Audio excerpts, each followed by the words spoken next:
invited guests and delegates, tēnā koutou katoa. Thanks for the opportunity to speak to you today on the Waikato experience of working with others to improve freshwater quality. I've been asked to speak specifically on getting the balance right between regulatory and non-regulatory approaches. Yesterday we had excellent speakers talking about the three waters, and with money, improvements can be rapidly made. They also talked of learning from overseas examples, although it should be applied in a New Zealand context. But with improving water quality, we're talking about a long journey. In the case of the plan change for the Waikato River, an 80-year timeline has been agreed is necessary to prudently achieve the vision for swimming and the taking of kai. And while members of the technical group that I'll mention a bit later did share their experiences of working overseas and elsewhere in New Zealand, there were no specific international case studies that were referred to in the plan. So let's be clear, and as Doug has very well outlined, improving water quality is not easy, it's not fast, and there are no shortcuts. Improving water quality is not easy, but it's not impossible. In Waikato, two key factors have greatly lifted our chances of success: community collaboration and co-governance and co-management with iwi. First, collaboration. The groundbreaking collaborative process, Healthy Rivers Waiora, saw representatives from all sectors of the Waikato community come together to write the policy, and I emphasise write the policy and rules, to improve the health of the Waikato and Waipa rivers.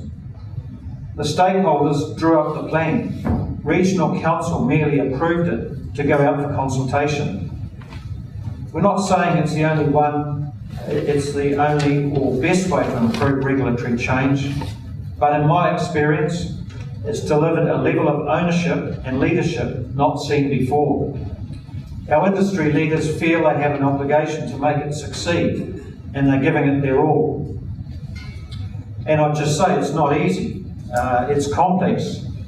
It's one of the most challenging catchments you could expect, with the longest river in New Zealand, with its 8 hydro dams, the heavily sedimented Waipa River, a catchment of intensive farming, especially dairying, significant land use change from forestry to dairying, a number of urban centres along the rivers, including Hamilton City, and 10,000 properties are involved. The mechanism of co-governance and co-management with our 5 river iwi strengthens our water kaupapa. The Maori worldview imbues our thinking and processes, ensuring we take a long-term and integrated view of the 4 well-beings: environmental, economic, cultural and community. And significantly, Waikato River iwi are large landowners with interests in and obligations to improving water quality. Freshwater is our top regional priority and our most important resource for the future. It shapes our identity and powers our economy. In the Waikato catchment, we have the longest river in New Zealand, the largest lake in Australasia, and internationally recognised wetlands and peat lakes. People have relied on our rivers for food and recreation, but intensification of land use, industrialisation and urbanisation have adversely affected the health of our waterways. For our current LTP review, Waikato Regional Council carried out extensive pre-engagement to help determine people's priorities, with 3 clear frontrunners emerging: freshwater, land use choices and regional development. These priorities create tensions amongst themselves, so we need a sustainable, balanced approach that takes an integrated view of the 4 well-beings to arrive at a policy solution and actions to improve water quality.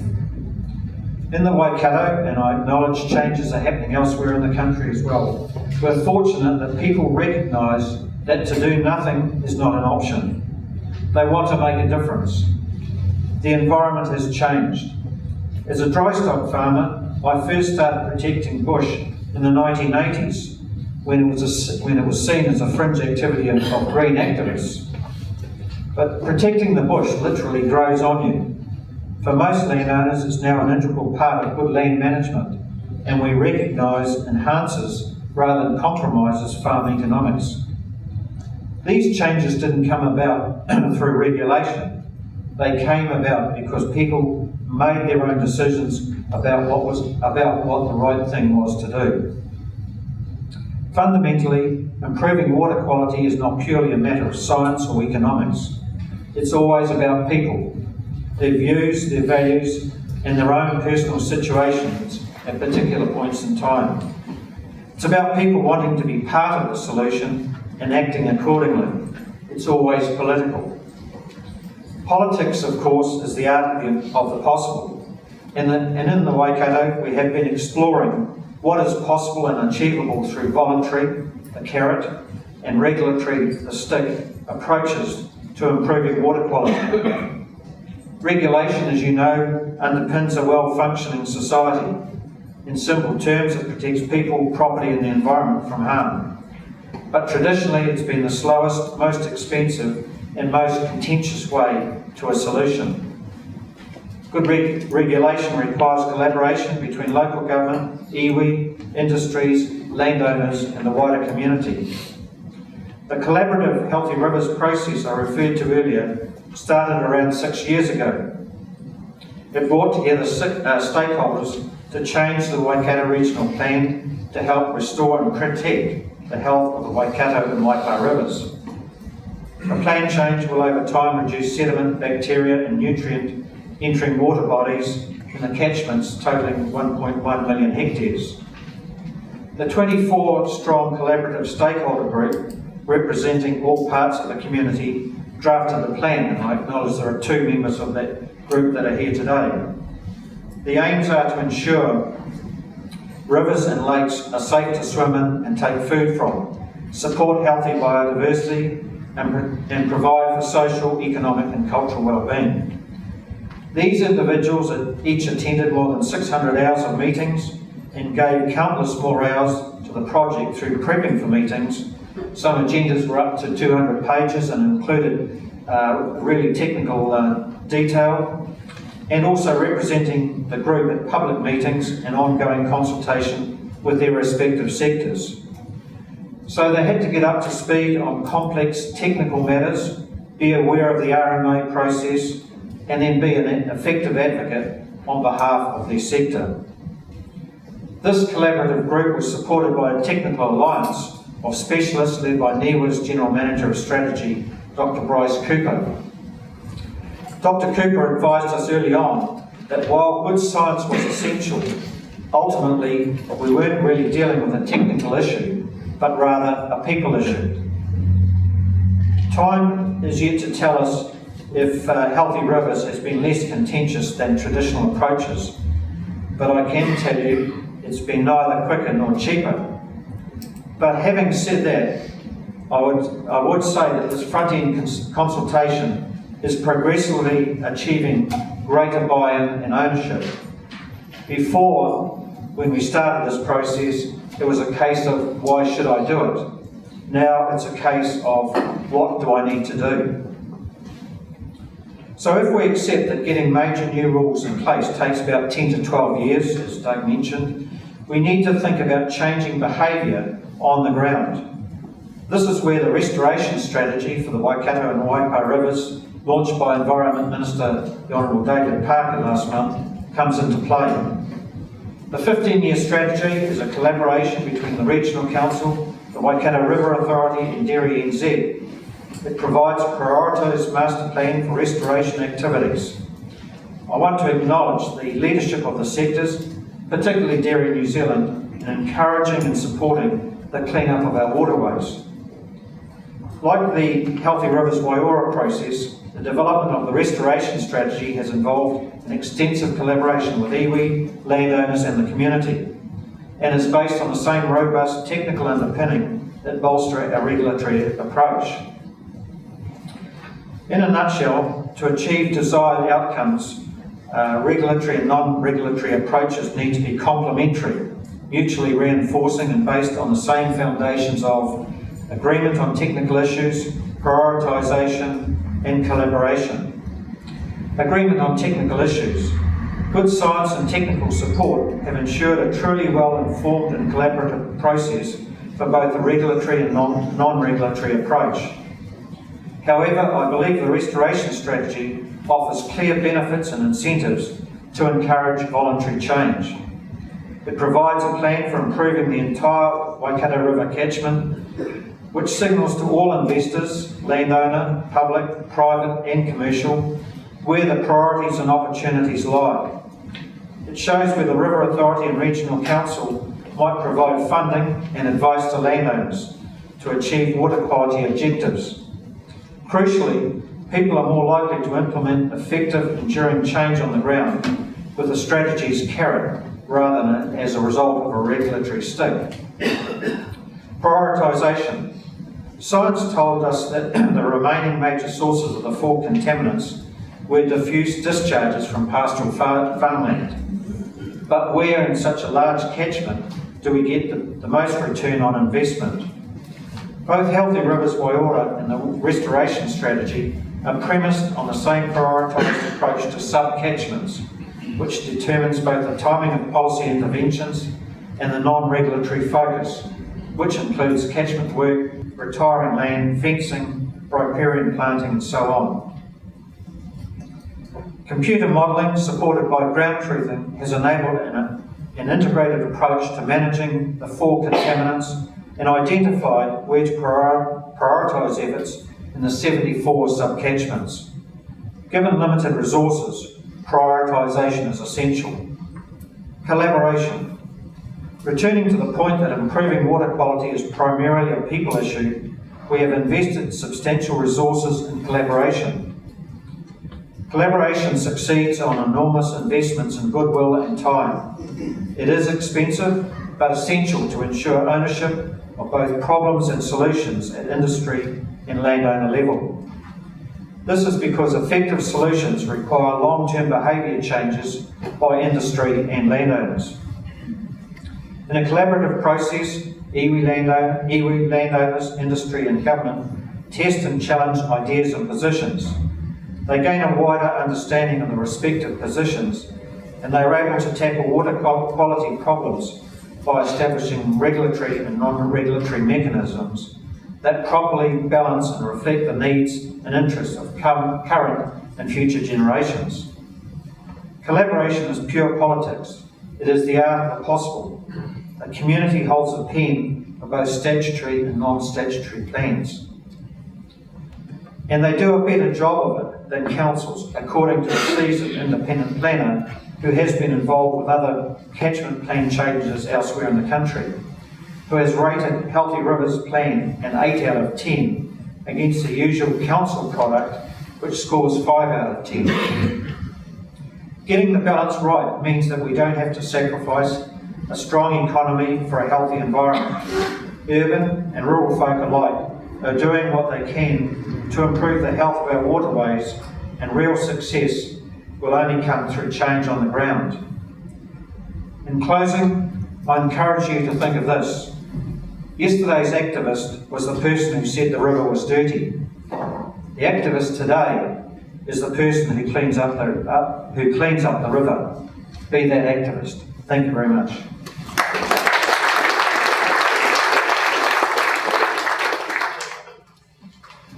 Thanks, Alan. And what we'll do is we'll let James give his presentation. If we've got time for questions, we'll do it in there. James, welcome.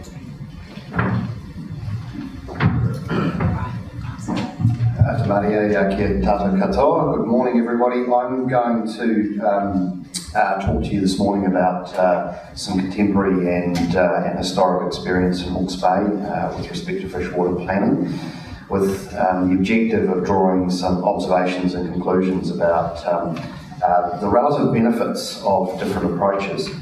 And that's because we've had a reasonably unique experience in our region of having two very contrasting approaches to plan development. Since the document behind me was produced, which was our land and water management strategy released in 2011. That strategy was released at the same time as the first iteration of the National Policy Statement on Freshwater Management. So it has been a strategy to effectively implement freshwater reform under the NPS.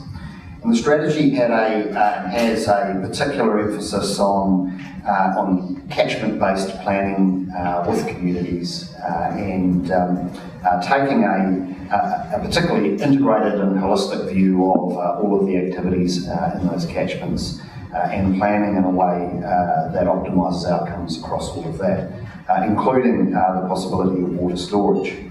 So the first cab off the rank catchment-wise for the strategy was the Tukituki. And this map behind me gives you a sense of both where it is in relation to the Hawke's Bay region.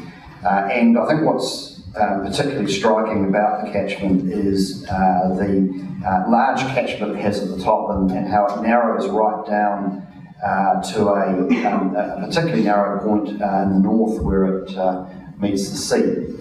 And what you've got there is a catchment that collects nutrient across a large, intensively farmed area that then comes to a concentration point proximal to an urban community where there is obviously a pretty big emphasis on amenity values, etc.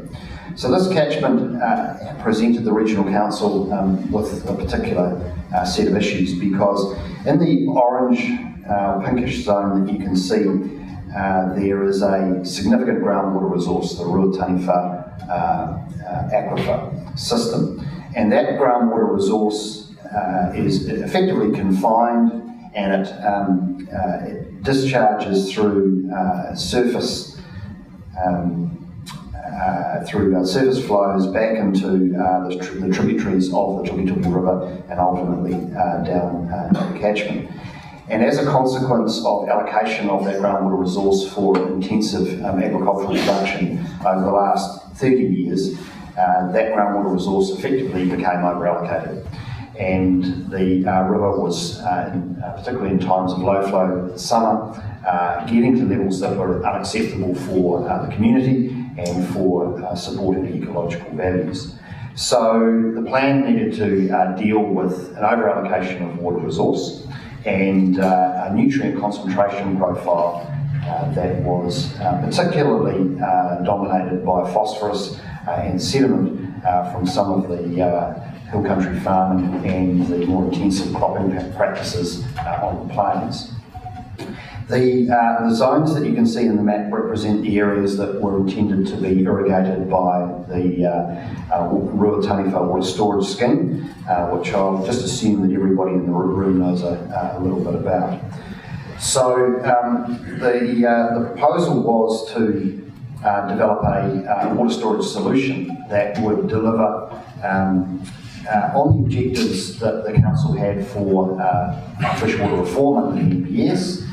And it would be progressed in parallel with the plan change for the catchment. As I say, the intention was to address the over-allocation of groundwater resource by storing water and making water available to support the existing use of water in the catchment, but also to provide for significant growth and irrigation development. The idea was to improve the summer flows, increase irrigation security for the existing users, and to fund a whole range of environmental enhancements. So the whole proposition was premised on a win-win-win for the economic, social, cultural outcomes and importantly for environmental ones as well. And it was designed with a commercial model that would enable the council to place its capital into the scheme, get a return on that capital, and effectively the whole thing, at the end of the day, not cost the ratepayer at all. So a particularly ambitious solution to some pretty difficult problems.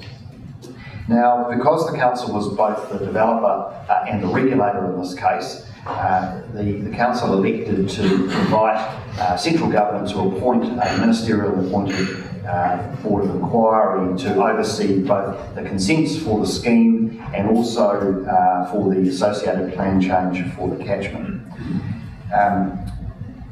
There was a collaborative process leading into this exercise that had a broad range of participants in the community look at the issues and options, and there was a reasonably high level of public engagement around both the challenges faced in the catchment and the solutions. But at the point that the council decided that it had a preferred way forward, it moved reasonably quickly. And one of the reasons why the Board of Inquiry process was pursued was that it is time limited, as you know, under the nationally significant project track of the RMA, and would deliver a result that would be reasonably expeditious because of the commercial nature of the engineered solution, the water storage scheme, needing to have the degree of momentum that you do when you're developing a commercial proposition, raising capital, trying to sell water, etc., etc. So it was focused on getting this through. And so what we ended up with was what ended up being a fairly rushed process for many of the participants in it. There were questions around the adequacy of the science, and so you ended up with effectively an adversarial process because the Board of Inquiry, certainly in this case, chose to take a fairly adversarial approach between the parties, and as a result, it became reasonably divisive through that process between the parties, and then subsequently there were appeals to some aspects of the Board of Inquiry's decision. This was a very early stage in the NPSFM's journey, so the Board of Inquiry had to deal with some ambiguities around what things like maintain or improve mean, and whether or not, for example, you could have increases in one nutrient while you're decreasing in another nutrient to get an overall net benefit. Those sorts of things were pretty challenging for the Board of Inquiry, based on the timeframes they were running with. They hedged their bets on a few things, and they left quite a number of matters to be further resolved, and produced a plan which I think it's fair to say today is largely incomplete and has a range of things that need to be fixed. And they themselves acknowledge that further plan iterations would deal with some of those uncertainties. And the council went into this with that kind of package of win-wins that I talked about before, and that was a balancing act. And I think one of the reflections on this exercise is if you go in with a carefully crafted balance of outcomes you're trying to seek in a package of measures and a plan, you run the risk of that careful balance being unravelled when one or more of the elements get changed or get contested. So it was a reasonably high-risk strategy in hindsight, having all of this careful balance nicely packaged up and then put through what it ended up being an adversarial process that would pit stakeholders against one another and run the risk of an independent decision maker making some unintended decisions. And in this case, they put particularly strong nitrogen limits on aspects of the catchment, on most of the intensively farmed parts of the catchment, and they required mandatory farm environment plans and nutrient budgets right across the entire catchment. At that point, the ability for the scheme to facilitate a significant increase in intensive land use with a high nitrogen loss profile was pretty challenging, and I think it can be argued at that point that the scheme was effectively dead, because to fund itself it needed a significant volume of pastoral farming to increase in the catchment, and that would have challenged the limits that are there. Now, there were potentially ways through that, but in the event we didn't get the opportunity to explore those ways through those challenges, because as I think most people will be aware, a Supreme Court decision eventually precluded the scheme from proceeding because the land swap required the Department of Conservation land to build the storage infrastructure was not allowed by the Supreme Court. So what we're left with is a catchment plan and no water storage solution. And as I said before, there was a requirement for every farm in the catchment to have a farm environment plan. We've been working for the last 3 years with the community to get those plans done. And it was a very slow start, and now it's an incredible rush Today is the last day on which farmers in the catchment are required to submit a farm environment plan, and we are expecting, I think, 140 or thereabouts to be lodged today, and we will be up to about 860 by the day's end, I think, completed, out of somewhere in the order of 1,100 required. So the map up there shows the green, which are completed, the orange that were in progress, and that was at the start of this week. So we still have some gaps, and we still have some of the properties up there are exempt, but by and large there is still a tail that we will be working through over the next few months, and we will be moving to a compliance frame in the not too distant future. And look, so thinking about this all in retrospect, I think it is important to understand the risks of outsourcing decisions from communities and the unintended consequences. The rush on the process here to wind up the collaboration and move to an implementation phase through the plan process was too fast for some stakeholders, and there were things that were unresolved among many stakeholders, and that fueled at that point a polarisation around the plan and around the scheme, and we're living with the consequences of that today. And so the unintended consequences of the outcome of all of this have pitted some parts of the farming community against the council and against other parts of the community, particularly the environmental NGO community. So we have a somewhat divided community at the moment, and we all still have to live together. And I think for a regional council, you have to think really hard about the fact that you have, and this is true for all local authorities, you have a permanent relationship with your community. It's not something that's time limited. So if you make a meal of it, you're going to live with that for a very, very long time. So the stakes are very, very high in terms of running a process which you might argue is going to divide the room, it's going to divide the community, but it's the right thing to do. So we're going to run the gauntlet, and we're going to accept there's going to be views on either side of that. That's a very, very high stakes approach to take.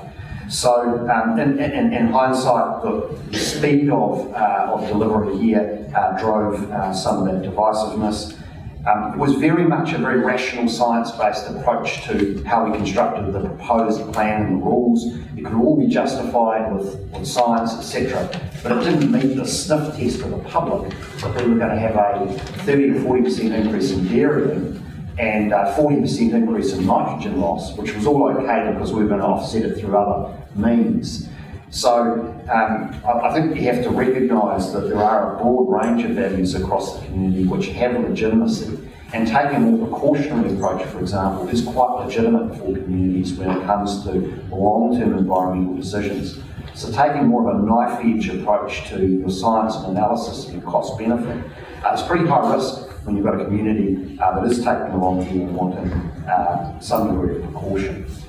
Somebody said to me once that explaining is losing, and I think once you get into a situation where you're litigating what you're trying to do with your community, you're already starting to lose, you're on the back foot. If you haven't taken people on the journey to absolute hearts and minds and really strong communications, then you're very much at risk. And I think there needs to be a point when you're doing these exercises where you need to stop and say, is our approach driving too much division? Has it got too much opposition? And should we actually just back up the truck and start the conversation again? In this case, there was a heavy reliance on good management practice is going to be a way through. And I think one of the things we saw with the nitrogen limits we ended up with is that actually that will drive land use change, and it's genuine constraints on land use.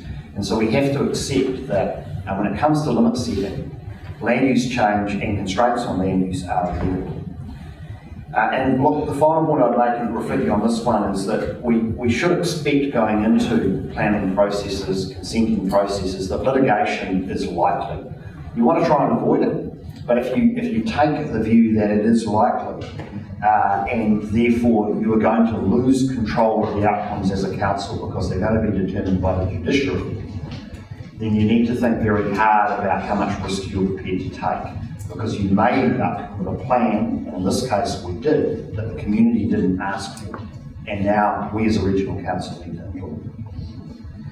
So if I move now to a contrasting experience we've had with our Hera Thomas zone, And this is what we describe as the TANK plan change. And TANK is an acronym for Tūtokuri, Ahuriri, Ngāraroto and Karamu catchments. So there are actually 4 catchments, and they are all combined into a single groundwater resource, which is why we've chosen to do this plan change exercise across 4 catchments in an integrated way.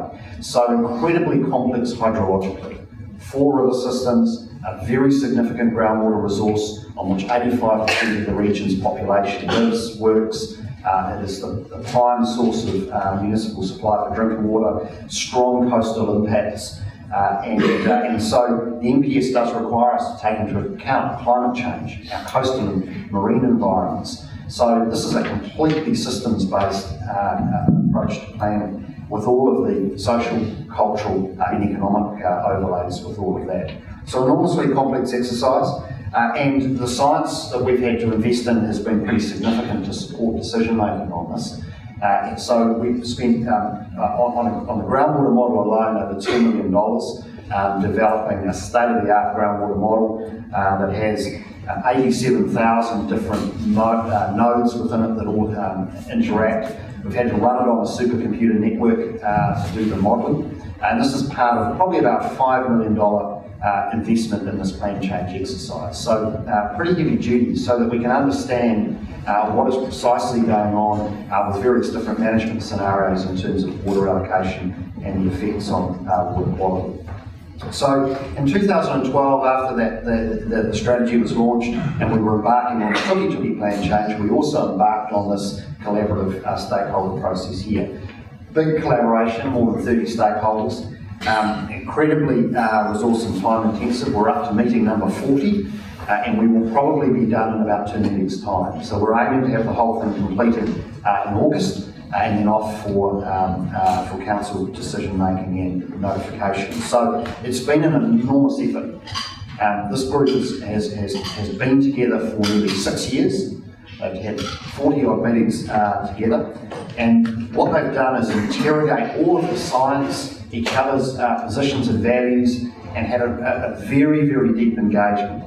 And because they have been taken on the journey with the science, we've got the science pretty well settled in terms of all of the stakeholders who represent all of the major views within society. They are broadly settled in terms of this is the state of the environment, this is what different management scenarios will deliver, and therefore these are the choices. So they are now down to the point of having genuine values debates about what are the choices and what is the preferred way forward. When we did Tuki, it was before the Haverforth water contamination event, and we had pretty simple rules in the plan there, which simply said that if you're a threat to a drinking water resource, then you're going to be a restricted activity, and then you fall into a consent frame. But it also had all these permitted activity provisions around farming, for example. So to actually know whether somebody was going to be a risk or not was fairly difficult to work through. Where we've moved to now are source protection zones under the TANK proposal, which will be far more prescriptive, I'm sure, in terms of managing risks to drinking water. So we're coming down the home straight, as I say, and I think whether or not this whole thing has been worth the investment and everybody's time and effort will depend on the extent to which there's ongoing litigation. But the signs are very positive. What we are seeing is a huge amount of willingness to provide gifts and games and to balance the idealism with the achievable. And we are seeing a willingness to look at engineered solutions around water storage and water augmentation here, notwithstanding the difficult experiences of Tuki. So, look, thinking about these 2 experiences and the lessons for freshwater planning in the future, I'm going to suggest some observations from my perspective, and others might have different views about whether these are the right ways forward. But it does occur to me that having really clear shared expectations about the process, the planning process, and a collaborative process at the front end is important. We got to a point with the very positive collaborative process we've got in TANK now, just 2 years ago, where parties were starting to walk out the door. and some of the participants, national officers, then initiated a water conservation order, and it was a loss of confidence really in the process. And I think that was because we weren't all on the same page about how long it was going to take, how much science was going to need to be invested in, and what it was going to take to bring that science to the table. So getting clearer between everybody about what's involved, what it's going to take, and when you're going to get to the finish line is important. Getting that science developed collaboratively, right from the commissioning right through the endpoint, and iterating that with the stakeholders is absolutely vital to have the science owned. If the science isn't owned, it's too easy to dismiss it and too easy to contest it later on. So that's absolutely fundamental, particularly we're working with tangata whenua. Communicating outward, pretty important. Arguably, we didn't take the community with us in tuki as well as we could have. It's easy for people to talk about values. Actually getting really concrete about what they are and what they mean in practice, vitally important to turn aspirations into practicalities within plan change. And I think there is a risk with freshwater reform at the moment that communities feel like this is the one opportunity to fix everything that's wrong with freshwater.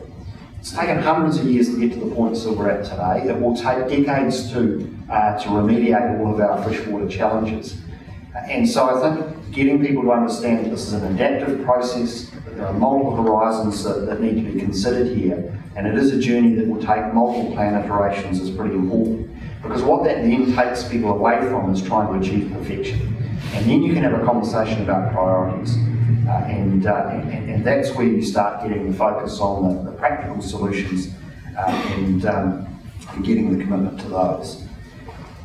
Ultimately, that enhanced process should deliver us plans which are practical, they're owned, and they're championed by the communities that have to live under them. They're not something that the council owns and is imposing on the community, it's something that the community owns. And what we're seeing in our tank plan is that the community that's developed around it, the 30 stakeholders and their organisations in the background are saying, we want to stick with this after the plan is notified and goes operative. We want to be involved in the ongoing implementation.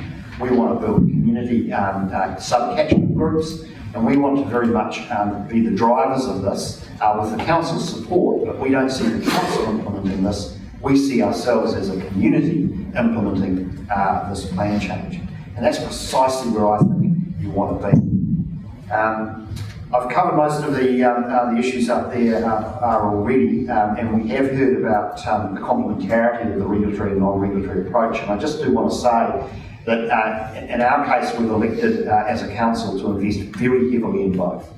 And I think it's tempting, particularly in the face of resourcing and rating impacts, to say the polluter should pay, and we'll do this by regulation. In my view, that doing it by regulation alone or with light touch non-regulatory support will take a very long time to bludgeon communities into the outcomes you're seeking. It's more litigious, you get more resistance. But if you've got significant resources on the table to assist the transition with landowners and to support community groups and what they want to do in terms of restoration and enhancement, you'll make a heck of a lot more progress more quickly. So the balance between regulatory and non-regulatory is absolutely fundamental. And the final point I want to make is that there is an enormous amount of goodwill and enthusiasm in the community that we're seeing today, within the rural sector, within the urban sector, within our TLA partners. Right across the community, we're seeing a great deal of desire to get sleeves rolled up and make a difference and get change occurring. So, as a regulator, you want to think about how you get all of that energy and effort and support it and corral it behind what you're trying to achieve. Because councils absolutely can't do this on their own. Kia ora.